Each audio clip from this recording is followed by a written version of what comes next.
I have 4 books left on my April TBR and I'm gonna try and read them in 24 hours. Hello guys, welcome back to my channel. Welcome to the first 24-hour readathon that I'm doing this year. I think the last one I did was during Bookmas. That was months and months ago. I don't know why I haven't done one sooner. I love doing these videos and also watching them. They're just so entertaining, and I thought it'd be a fun idea to reading the rest of my April TBR in 24 hours. I have these 4 books left. I'm so surprised and proud of myself because I've been sticking to my TBR this month and the previous months, because I have like over 100 books that I've bought and haven't read on my physical TBR. So I've been trying to not buy new books and read the books on my shelves. Anyways, I've read 3 out of the 7 books that I picked in my April TBR video. These are the books we are gonna try and read in this vlog. Before we start the reading, I forgot to start the timer, so I'm gonna start now. I'm gonna put on my iPad because I just like the big screen. Let's start this challenge. I'm already so tired.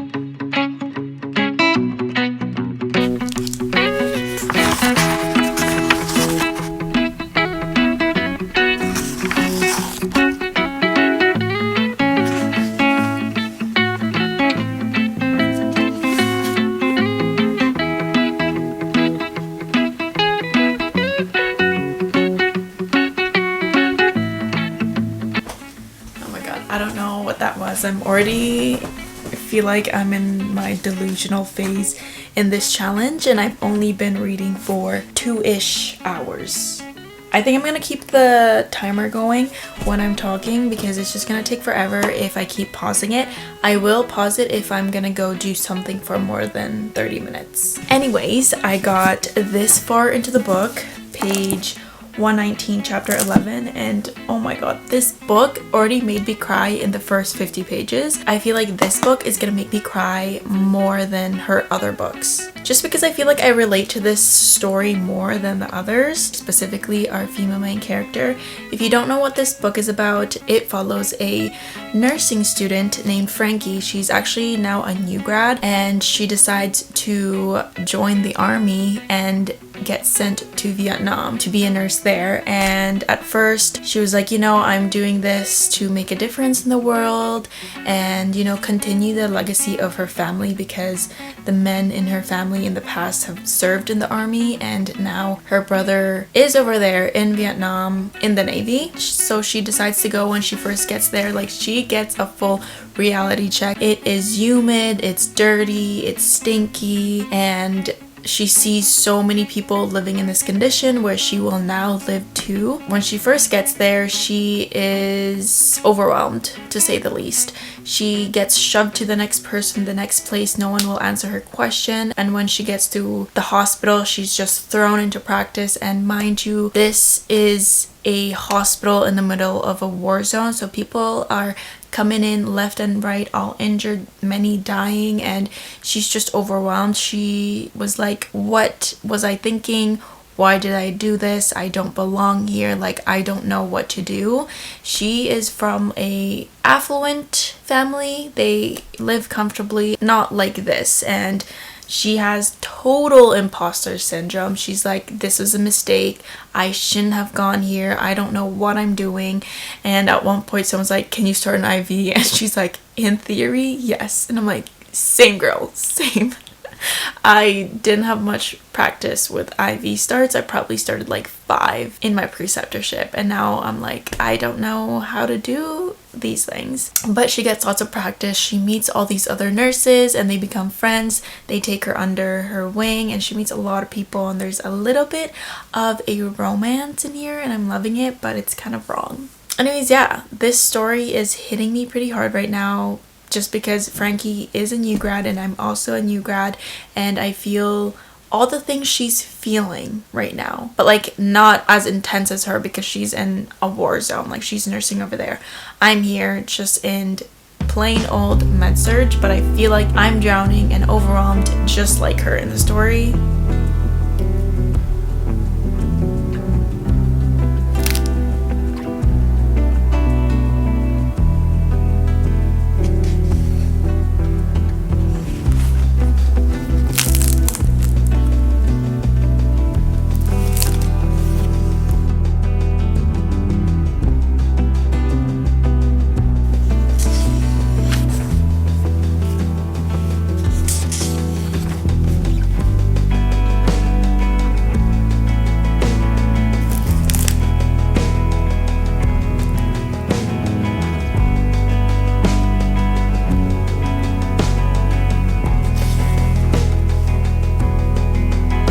Hello guys, time for a book update. I feel like I'm checking in every 2 hours, but I've been reading for about 4-ish hours. You can't even see that, the brightness is so low. Yeah, 4 hours and 10 minutes.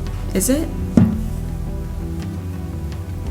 Yeah, tell me if I'm wrong. My mental math is not that great, but I got this far into the book. I'm actually in the middle of a chapter, but I had to stop because I just got so frustrated and annoyed by the people in this book. I'm on page 228 in the middle of chapter 19. This is such a beautiful and devastating story so far. I feel like the most important thing as a nurse, especially in Frankie's situation, is compartmentalization. There we go. Because I feel like if you don't do that, you're gonna be stuck thinking about the bad things happening at work, and you can't provide proper care for your other patients. From my experience, I had this patient who died, and a few minutes later, while I was in the nursing station, everyone was joking and laughing, trying to keep the morale up, even though this sad thing happened. After my first death, I was like, how are you guys laughing? Like, this is so devastating. I was so sad, but throughout the way I learned that if you don't put those feelings aside, you're not able to do your job properly and take care of other patients. And I feel like that's what Frankie just went through. She went through her first horrible day, and everyone's just out at the bar, drinking, laughing, dancing, and she's like, how can you guys all do this after the day you had? But it's you can't be stuck in that mental headspace, or else you're gonna drive yourself crazy. You need to do things to blow off steam, and now I understand that. Until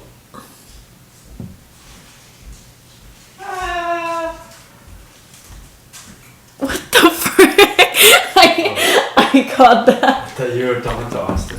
No, not. Right. What was I saying?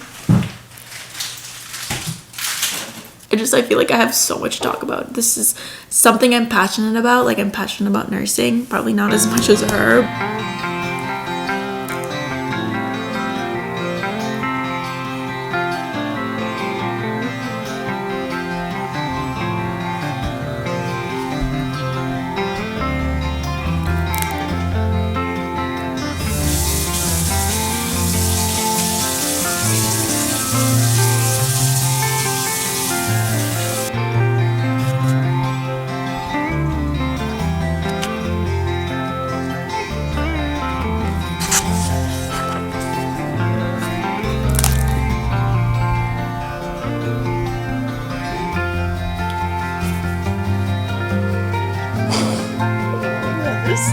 This book is so sad.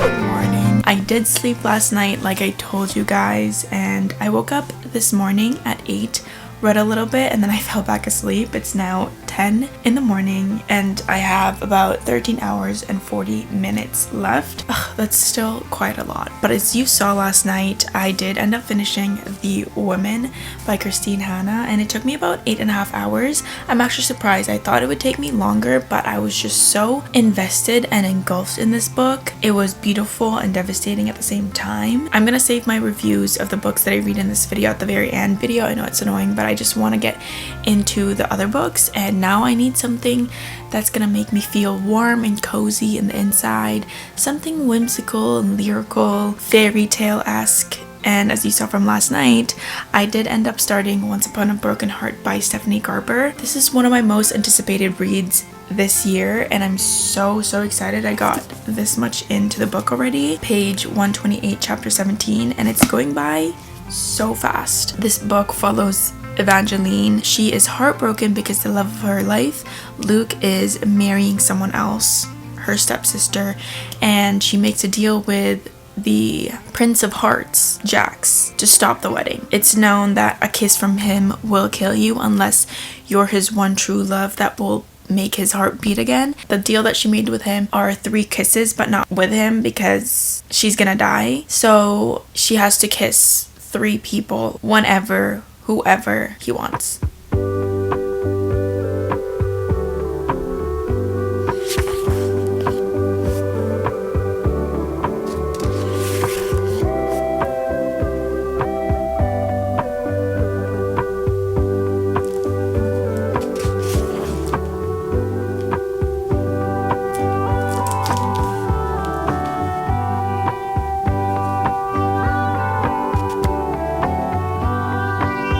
Hello guys, I've been sitting at this exact same spot on my bed reading for the past 2 hours. I have 11 hours and 44 minutes left, which means we're halfway. I did pause it because I had to go do some stuff, but I got this far into the book. I am flying through this book. I love it. It's so fast-paced. The writing is so easy to read. It's so lyrical. It's so poetic. It's just so beautiful. I love fairy tale stories like this, especially Stephanie Garber.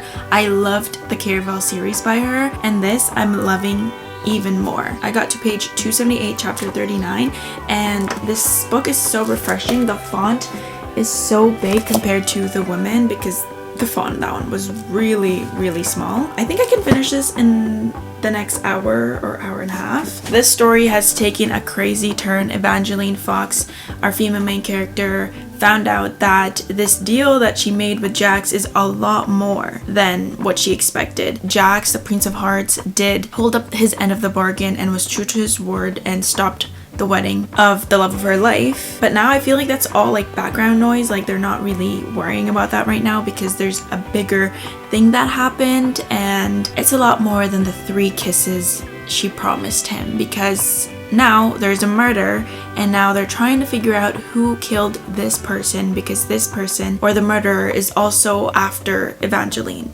And she's part of a bigger thing. Apparently she's like a key to this powerful thing that a lot of people want to open and a lot of people don't. And she's working with Jax to find who that person is. And Jax, oh my god, he's so grumpy. He's so, just seems like he doesn't care, but then there's some times where you see right through that and you can see his vulnerability and his weakness and how he's potentially falling in love or liking Evangeline. Anyways, I'm gonna stay in this spot on my bed. It's so comfy and cozy, and finish this book.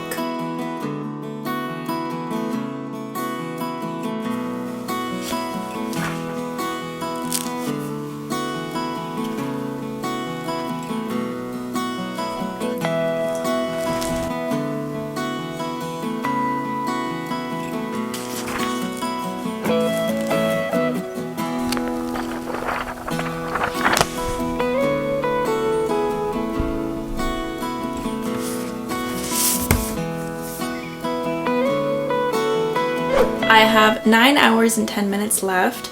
It is now like 6 in the afternoon. I paused it because I had a workout class and I had to shower. And now I'm getting massages with my mom. Some people are coming over to our house to give us massages, and I'm not going to say no to that because I need a good deep massage because my back has been hurting and killing me at work. But I feel like I'm doing so bad doing this challenge. Like it's been more than 24 hours since I started. I don't know, I just keep pausing it. There's some unexpected things that have happened, but I did end up finishing Once Upon a Broken Heart this morning and I loved it. That's all I'm gonna say. It was exactly what I needed after The Woman, because that book, yeah. My camera died in the middle of me talking, but I started a new book, Something in the Wilder by Christina Lauren. They are one of my favorite authors, specifically for summer romances, and there's a quote in the front by Catherine Center, and recently I read her book Hello Stranger. Absolutely loved it, gave it a 5 stars, so hopefully this book is good.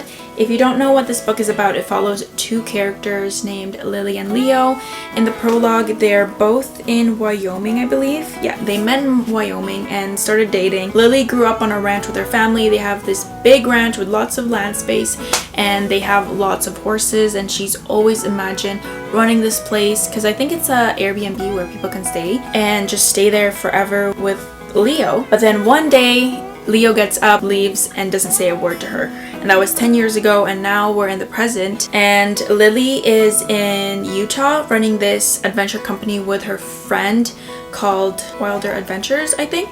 It's her last name. And basically it's where they take city folks and they camp in the bushes in the middle of nowhere in the desert, and they take horses and go show people around the trails. And one bonus is that they might find treasure, because apparently there's treasure buried that no one's been able to find, so they're after that. And Leo is in New York working in IT, and him and his friends decide to take a trip. I think him and his friends do this annually, where one friend is in charge of a trip and books the whole itinerary, doesn't tell anyone where they're going, and only gives them like a packing list.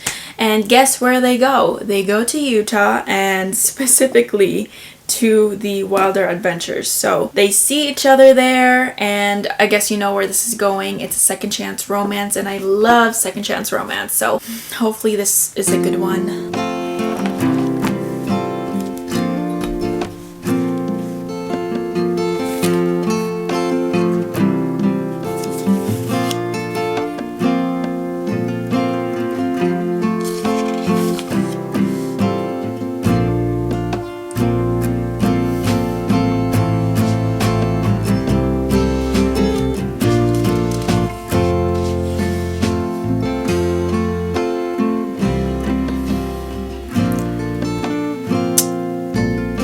Yeah, we're not going to talk about how much time I still have and how it's 11 p.m. right now. The massage was so good, I fell asleep. Anyways, this book, oh my god, it's so funny. It's not what I expected at all. Like, I thought this was a cute little romance, you know, a second chance romance. They meet again and there's some banter back and forth, finding out they were wrong the whole time and that they still loved each other. I mean, maybe that's what's gonna happen in the love story, but that love story is like 10% of the story right now. There was this twist that happened when I think it was like their second or third day. They were on the road on the horses, you know, doing this trail. Something happens. Like, I did not see this happen. Like, I was so shocked. I had to reread the page like 2 times to see if I read that right, because this went from an unexpected reunion of 2 ex-lovers, and now their trip goes sideways because of what happened. Now they're on the quest of their life. Now they're just letting loose, having fun, and being reckless, rebellious, and I'm loving it. Like, I did not see these characters acting like this, and oh my god, Walter is so cute. I love him. He sounds so innocent and sweet. Did I just spoil the book? Okay, cut that. All I'm gonna say is that, yeah, there's a mystery now and they're trying to find the treasure, if it's true or not, if it's there.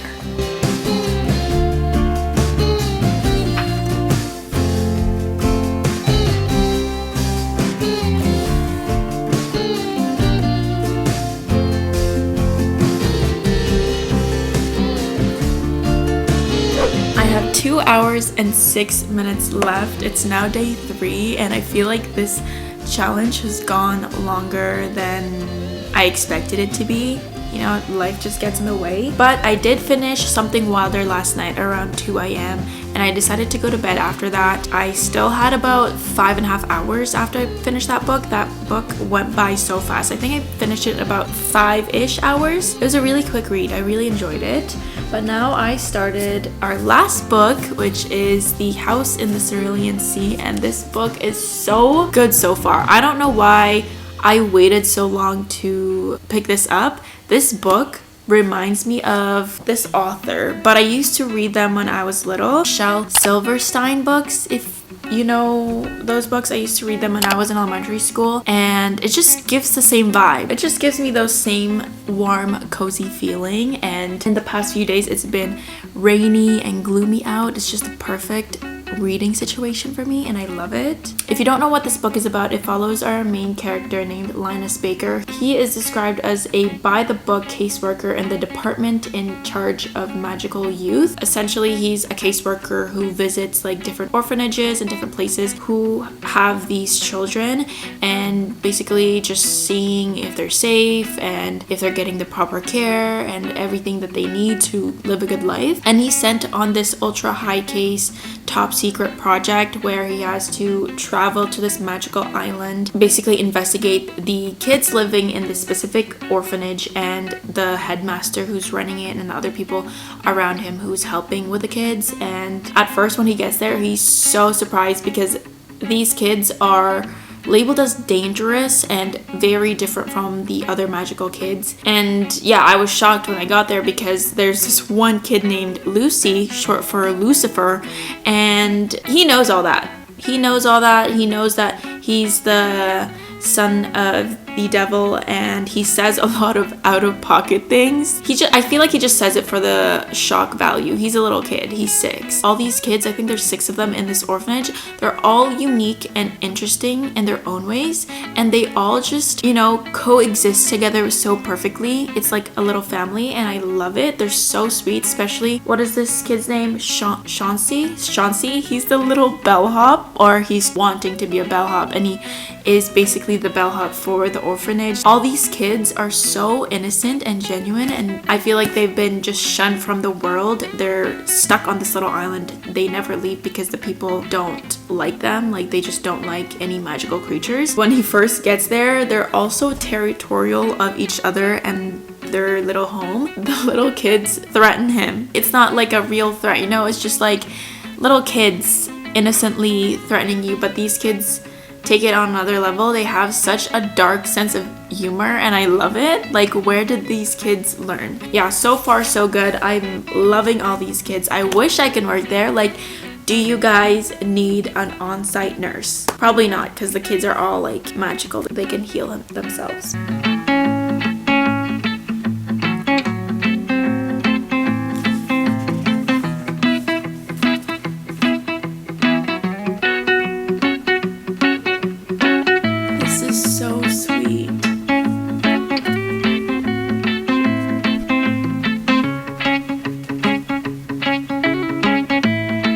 Guys, I cannot say this enough, but my favorite character from this book so far is Chauncey, the little boy who wants to be a bellman. Is that what it's called? Sorry, a bellhop. He wants to be a bellhop. He's not an ordinary boy. Like I said, this orphanage is filled with interesting magical youth, and apparently he's a jellyfish. He's a jellyfish.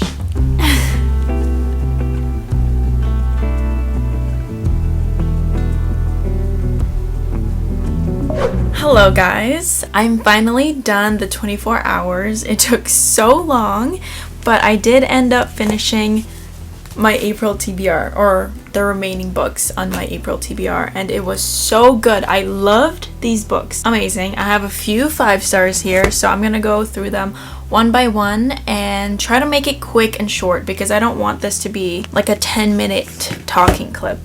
We're gonna start off with The Woman by Christine Hanna, the first book I read in this video, and I love her books specifically because I learn something new every time. Not to say that I don't learn anything from other books. With hers, it's different. Like, it's historical fiction, and I love that I get to learn something valuable from our history, the world's history, and, you know, the important occurrences that shapes what our world is today. And this one, I think out of all her books, is gonna stick with me longer because I relate so much to the female main character, Frankie, and what she went through nursing-wise. I mean, it's nothing like what I'm going through right now. Like, she was in the middle of a war, but I just can relate to some of the feelings she has about nursing, especially when she was a new grad. Felt all that, and this story was just so powerful, heartbreaking, and devastating all at the same time. It really shows that the people who go through shit with you, especially wartime, the wartime friendships, they will stick to you forever. And I just love how the women in this book stayed together and, you know, was there for each other after the war, and, you know, helping each other deal with the PTSD and all that after what they endured in Vietnam. Also, the political side of the war and everything. I found that so interesting. You would never be able to sit me down and talk about history and politics. Nuh-uh. This is my way of learning. It was just such a beautiful story, especially the ending. It ended so beautifully. I loved it. This was definitely a 5 stars, and I'm definitely gonna pick up more of her books. Moving on to Once Upon a Broken Heart. I loved that I read this after The Woman because I just needed a break, and this book was just so whimsical. I just loved the fairy tale-esque feelings that I got while reading this. I loved fairy tales when I was little, and this just brought me back. I loved how easy it was to read, how fast-paced, and how just the words flowed together. It didn't feel like I was reading. You know how when you're reading and sometimes you don't like the story and it just feels like work that you had to like read the pages. This one, I I flew by it. I loved it. Jax though, I expected more from Jax, if you know what I mean. I expected a lot more. Like, he was very grumpy, like super grumpy the whole time, and was a little sweet at the end. Like, throughout you can see some moments where he's vulnerable and weak and shows his true feelings, but I just expected more. It'd be more romance. I don't know. I feel like my expectations for this book was so high because of what everyone else said, but it just like didn't live up to the hype. I still did love it. I loved it, but I think I'm gonna give it a 4.5 stars. The story and everything, it was magical. I loved it. Okay, next I read Something Wilder by Christine Hanna. Okay, it's not Christine Hanna. Christina Lauren. I'm sorry. I'm like, my brain is not here. I have like 2 brain cells left and they're barely working. I'm so tired. But this book, I feel like I've seen this in a movie somewhere. Well, I was reading this book, I felt a sense of deja vu. Like, I feel like I've seen this before. I don't know. This book was not what I expected. Like I said last night, I thought this was gonna be a sweet little romance, second chance romance, but it was way more than that. The story took a turn maybe like 50 to 100 pages in, and I was like, wait, what? What is going on right now? I did not see this coming. It suddenly became like a thriller mystery, and I loved it. Kept me up till 2 a.m. because I'm like, I need to know what happens. I need to know, did they find the treasure? I don't know, but it was just so wholesome and sweet. It made it more entertaining and fast-paced. I loved it. Our 2 characters, I don't know. I feel like I liked everything else aside from the romance. Like the romance, the love story in here kind of fell flat for me, but everything else that happened, it was so good. Duke, the dad, he is so smart and witty, and I don't know how people who likes to, like, you know, solve mysteries, riddles and all that, I don't know how their brain works, because I feel like if I'm staring at a riddle and I don't get it and I keep going through it over and over again, I just give up. But them, like, solving all these and putting the pieces together, I don't know how they do it. Anyways, I give this book a solid 4 stars. It was good. I still recommend it. The romance just kind of fell flat for me, but everything else was good. And the last book, the book I just finished, The House in the Cerulean Sea. I actually had like maybe 50 pages left after the timer went off, but I needed to finish it. This book brought so much nostalgia. Like, again, like the last book, I feel like I've seen this movie somewhere, or heard the story somewhere else when I was young, because it just brought so many nostalgic feelings. I feel like this is a book I would have definitely picked up when I was younger, and if it was a movie, I definitely would have watched it. It kind of reminded me of like Harry Potter and Matilda for some reason. I don't know. It's just the kids with powers. I love that. Loved it so much. It gave all the warm, cozy feelings, and I felt like a kid again when I was reading this book. I don't know what else to say, because I feel like if I talk about the story, I'm gonna spoil it. I'm just gonna say this was such a sweet, wholesome story, heartfelt, heart-touching story that you need to read. If you haven't read it, please pick this book up, because I'm rating it a 5 stars. I can't believe I read all those 4 books in the span of 24 hours. I'm so proud of myself. I'm so glad I picked these books up because they are amazing. Anyways, if you're still here at the end of this video, comment the jellyfish emoji because of, Chauncey? I keep forgetting how to pronounce his name. But the kid in here that wanted to be a bellhop, because he's essentially a jellyfish, and I love that for him. Also, I wanted to mention and thank you guys because I reached 5,000 subscribers. I can't believe that I'm already here. I can't believe there are 5,000 people, you know, subscribed to my channel. I started this channel for fun.